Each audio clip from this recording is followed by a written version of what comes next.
911, what's your emergency? Found out my granddaughter has been taken. She has been missing for a month. We're talking about a 3-year-old little girl. You anxious about today at all? We all still feel. I, as a mom, I know in my gut there's the feeling as a parent, you know certain things about your child, you can feel that connection. And I still have that feeling, that presence. I know that she's alive.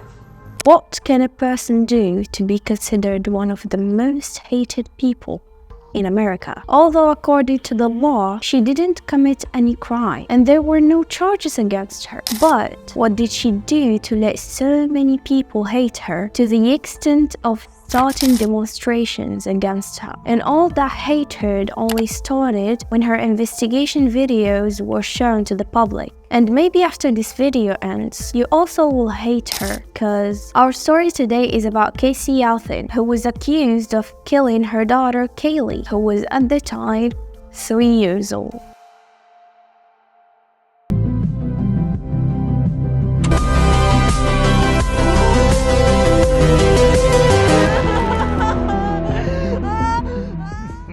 Before I tell you the story, let me tell you who this girl is and how was she generally. Caylee was born in the 16th of March, 1986. Her father, George Anthony, was a policeman. Her mom, Sydney, was a nurse. When she began adolescence, people around her noticed something strange about her. And the thing is, she lies a lot. Starting with the little simple things to the big ones that she mustn't lie about, to the point that her parents knew nothing about her when she was in high school, what she did or who her friends were. She used to party a lot and go home very late, but her parents thought it was just a normal adolescence coming with that temporary behavior, and it will pass. Like every teenager wants to go out a lot and party and stuff, but they don't know the evil that will come because of all of that lying. Like for example, in the graduation year of Caylee, her parents were very happy and wanted to celebrate their daughter who was finally graduating, and she used to tell them that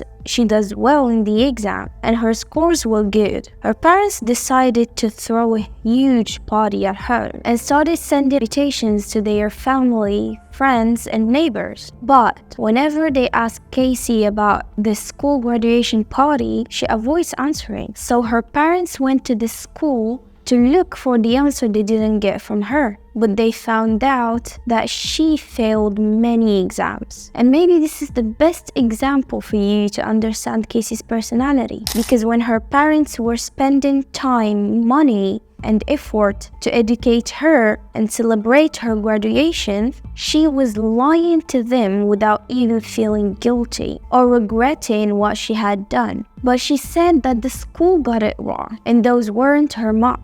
And it eventually ended with her leaving the school. But fortunately, she didn't stay without doing anything. She got a job at Universal Studios in a cafe called Hard Rock. In 2005, she met a guy named J.C. Grant, and at the end of the year, she got pregnant when she was only 19 years old. And as a matter of fact, Caylee didn't want the baby to begin with, and she used to always tell her friends in that period that she wanted an abortion. Or if she gave birth to that baby, she'd take him to any orphanage to continue her life the way she wants.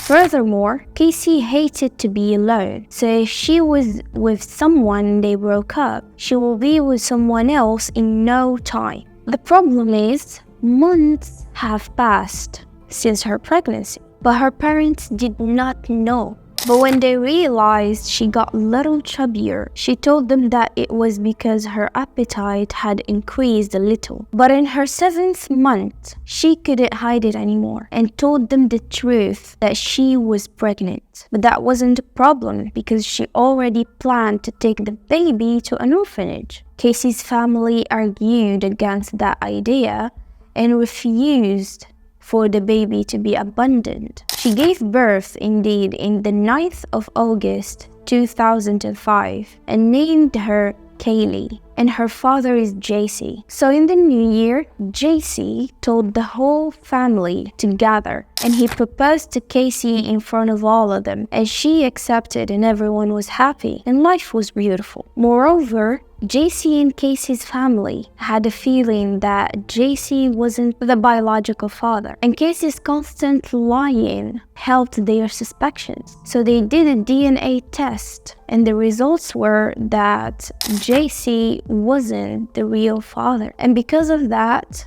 JC and Casey broke up in May 2005. And the problem here is that after the breakup, Casey went back to her old habits.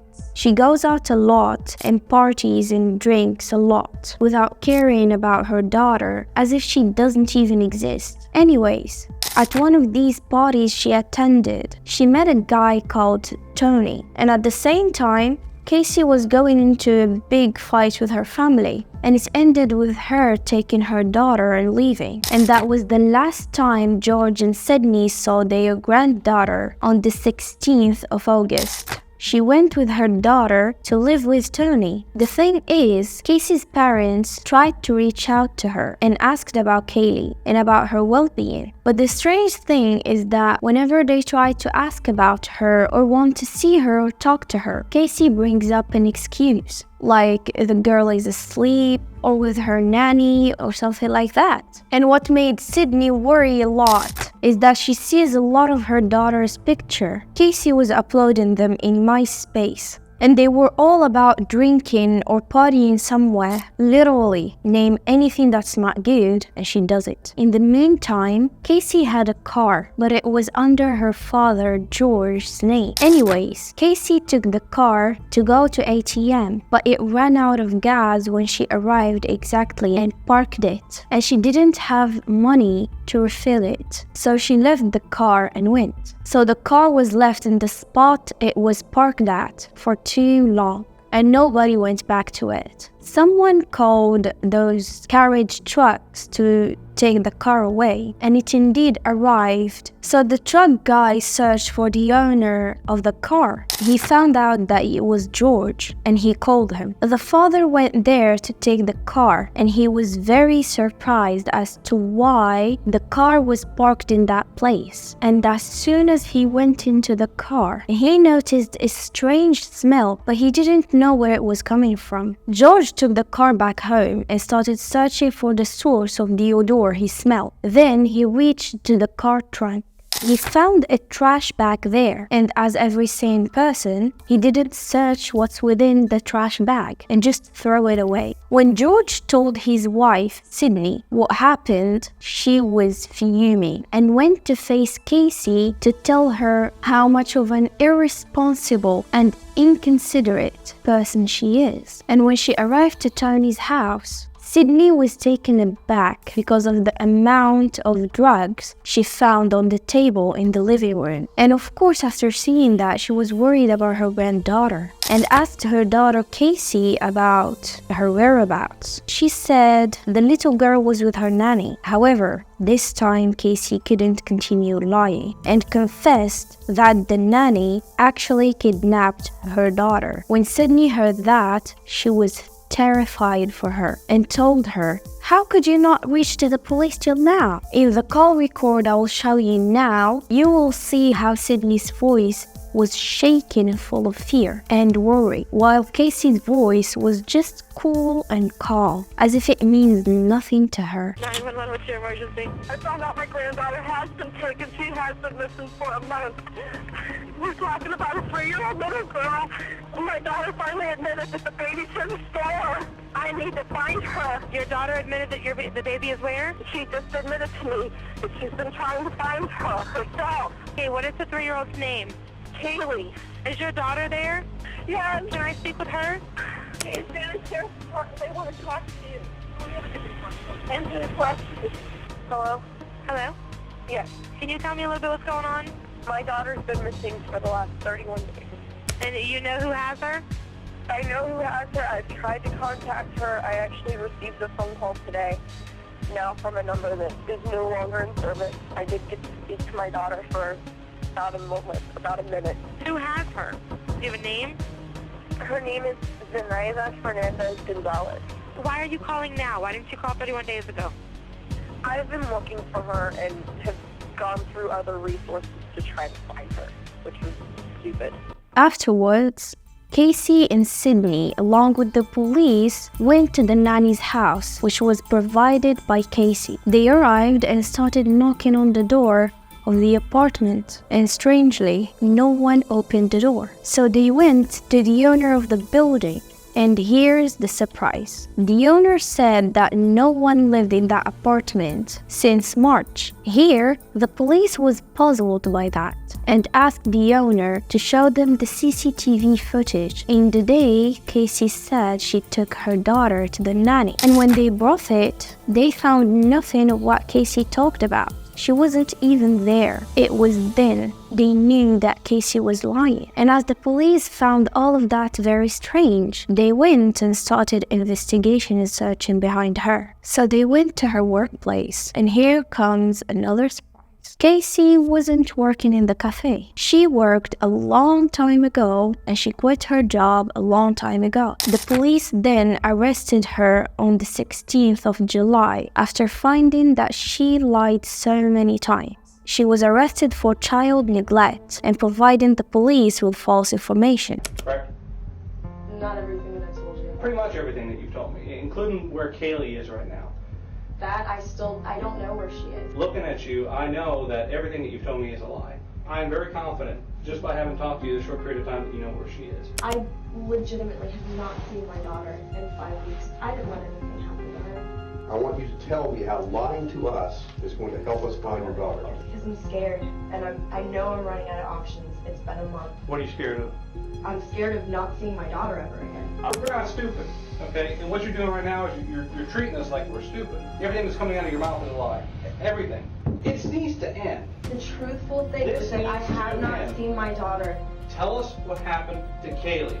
Tell us what happened to Caylee. Dropped off Caylee. Where did you drop her off? I dropped her off at that apartment. No, you didn't. That's exactly No, where I you dropped didn't. her off. Casey's mom joined the investigation and told them everything she knows. She even told them about the car and the full smell her husband found out that was coming from the trash bag in the car. The police went to the car with trained police dogs to investigate it. And as soon as the dogs arrived to the trunk of the car, they started barking strongly. So they opened the trunk. They found strange dots in the form of a small kid. When they analyzed it, they found that there was a corpse in addition of some chloroform. One of the things I want to mention is that they searched the family computer and they found a search about chloroform and its usage. And when they asked Casey about the search, she said that she meant to search about something called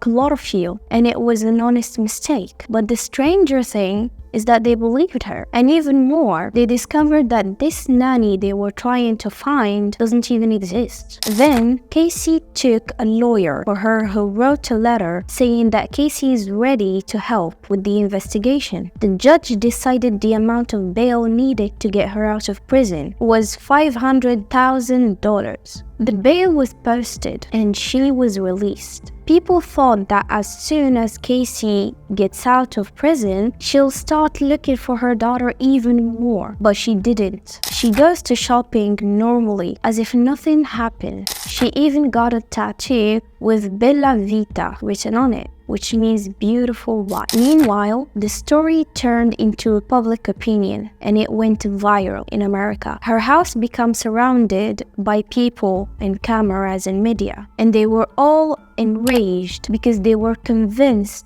that she was her daughter's killer. On the 11th of December 2008, the guy responsible of reading the water meters of the houses was on his way to Casey's house. He saw a skull very close to the house, so he called the police immediately. When they arrived, they found it, and not too far from it, they found a bag that contains the rest of the body bones, and next to all of that, a blanket of Winnie the Pooh. And on 19th of December, they found out that the bones are Caylee's. As soon as they discovered that, the police took the permission to inspect and went straight to Casey's house. They found that Caylee's room was full of Winnie the Pooh things.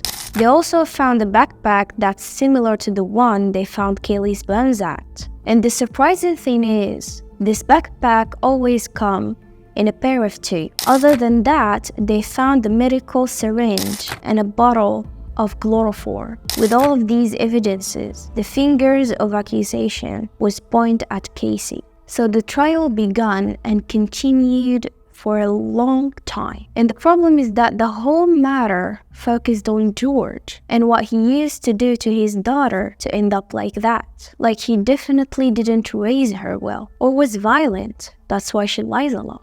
And the truth is, all that happened to Casey was that she drowned one day, and because of the shock, she began. Can a mother wait 30 days before ever reporting her child missing? It's insane. Something's just not right about that. Well, the answer is actually relatively simple. She never was missing. Caylee Anthony died on June 16, 2008, when she drowned in her family's swimming pool. On June 16, 2008, after Caylee died, Casey did what she's been doing all her life, or for most of it, hiding her pain. Going into that dark corner and pretending that she does not live in the situation that she's living in. This family must keep its secrets quiet. And it all began when Casey was 8 years old and her father came into her room and began to touch her inappropriately. This child, who at 8 years old, learned to lie immediately. That will help you understand why no one knew that her child was dead. You have a child. That child becomes your life. Casey meets Tony. Tony has this life. He's free. He's out there at night with the loud music and dancing, and it's a great, free life. So she has a choice. A life tethered to a child, or a life free to be 22. And we submit to you the evidence in this case shows that the choice she made was her child. As to the charge of first-degree murder, we, the jury, find the defendant not guilty. As to the charge of aggravated child abuse, we, the jury, find the defendant not guilty. Thank you. And at the end, Casey wasn't found guilty of her daughter's death because there wasn't a proof that the evidences were related to her. When her innocence was pronounced, the public was furious. They were angry that the truth was in front of the police, but they weren't seeing it. And people were wondering, how could a person who lost her child be so calm and cool about it, normal and emotionally stable enough to have interviews and speak about the matter? And the thing is, Casey's family declared in one of the interviews that Casey had a hand on what happened to their granddaughter. Whether was she the one who killed her or just arranged it, whether her death was intended or unintended, Casey had definitely something to do with it.